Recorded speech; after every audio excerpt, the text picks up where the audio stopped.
Hey everyone, welcome back to Life and Death with Seth. Today's episode number 25, and we're going to talk about some of the greatest lessons and advice that I've received or learned throughout my life. Number one, when we are managing individuals on our team, each person must be managed differently and uniquely to them. So what works for Henry is not going to work for Tara. What works for Mike is definitely not going to work for Sarah.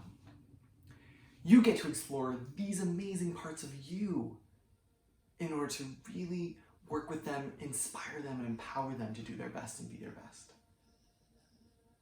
Number two, learning languages and traveling around the world is not only good for the soul, but it's incredible for understanding and learning compassion for other cultures, worlds, languages, and everything.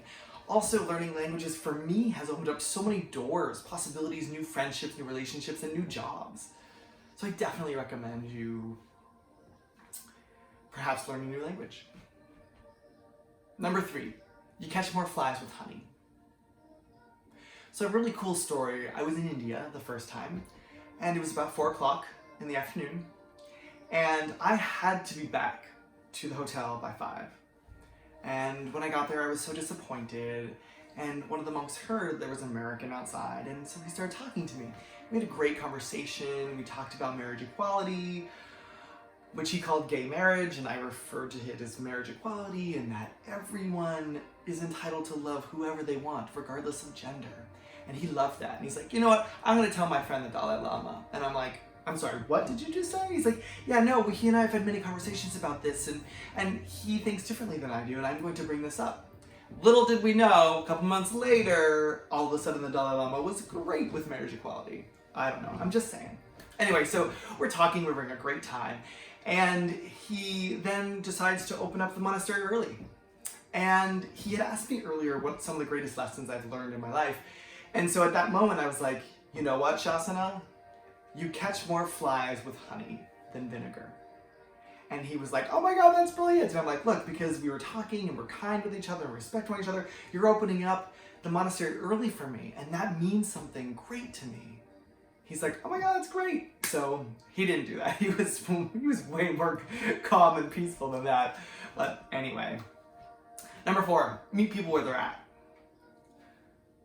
The only way to get through to people and have them hear and listen and respect is to meet them where they're at.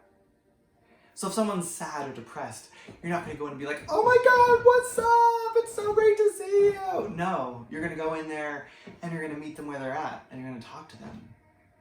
You want them to hear you and listen to you and respect what you're saying. Number 5, my 100% is different than everyone else's, right? So I'm valedictorian, graduated high school in 3 years, went to college when I was 16, you know, OCD, perfectionist, all those great things, which drives my husband crazy sometimes, but he loves me. Anyway, so my 100% is different. His 100% is different than mine. So I've learned, as long as I believe people are trying their best and their hardest, that's all I can ask for them. Lastly, number 6. Actually, we're definitely going to have more of these because I keep thinking about all these things that I've learned throughout my life. Anyway, so this is just a part 1. So number 6, be open and flexible to anything and everything that's going to happen to you.